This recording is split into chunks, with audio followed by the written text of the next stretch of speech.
Christian എന്ന് പറഞ്ഞവരെ ഇന്നത്തെ സുവിശേഷത്തിൽ നമ്മൾ വായിച്ചു കേട്ടത് ഈശോയുടെ കുരിശുമരണവുമായിട്ട് ബന്ധപ്പെട്ട സുവിശേഷ ഭാഗമാണ്. ലേഖനഭാഗത്തിൽ നമ്മൾ വായിച്ചു കേട്ടത് സഭയിലെ ആദ്യത്തെ രക്തസാക്ഷിയായിട്ടുള്ള സ്തെഫാനോസിനെ വധിക്കുന്നതിനെ കുറിച്ചാണ്.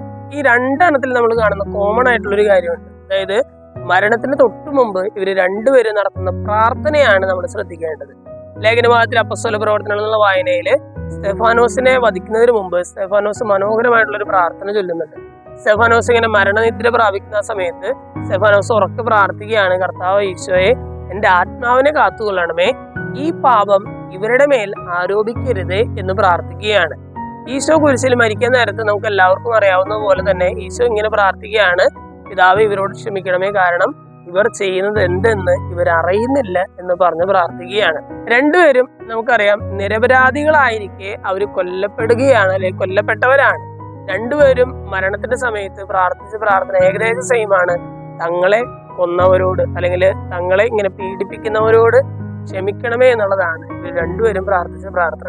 ഇന്നത്തെ സുവിശേഷ ഭാഗത്തിലൂടെയും ലേഖന ഭാഗത്തിലൂടെയും വചനത്തിലൂടെ സഭ നമ്മെ പഠിപ്പിക്കുന്ന വലിയൊരു കാര്യം തന്നെയാണ്, ക്ഷമിക്കാനായിട്ട് പഠിക്കുക എന്നുള്ളതാണ്. ഈശോയും ഈശോയുടെ ഏറ്റവും അടുത്ത അനുയായിയുമായിട്ടുള്ള സ്തെഫാനോസും നമ്മളോട് പറയുന്നത് ക്ഷമിക്കുക എന്നുള്ളതാണ്. ഏതറ്റം വരെ ക്ഷമിക്കാം. അതായത് ഒരാൾ നിങ്ങളെ കൊല്ലാൻ വരുമ്പോൾ പോലും അവനോട് ക്ഷമിക്കണമെന്ന് ഇന്നത്തെ വചനം നമ്മളെ പഠിപ്പിക്കുകയാണ്. നമ്മുടെ ജീവിതത്തിലും കുറെ പേരോട് ഇങ്ങനെ ക്ഷമിക്കാനായിട്ട് ഭയങ്കര ബുദ്ധിമുട്ടുള്ളവരുണ്ടായിരിക്കും. നമ്മുടെ എല്ലാവരുടെയും ജീവിതത്തിൽ ചിലര് നമ്മളിങ്ങനെ എത്രയൊക്കെ ശ്രമിച്ചാലും ഞാൻ ക്ഷമിക്കുകയില്ല എന്ന് വാശി പിടിച്ചു നിൽക്കുന്ന ചില സംഭവങ്ങളോ ചില ആളുകളോ നമ്മുടെ ജീവിതത്തിൽ ഉണ്ടായിരിക്കും.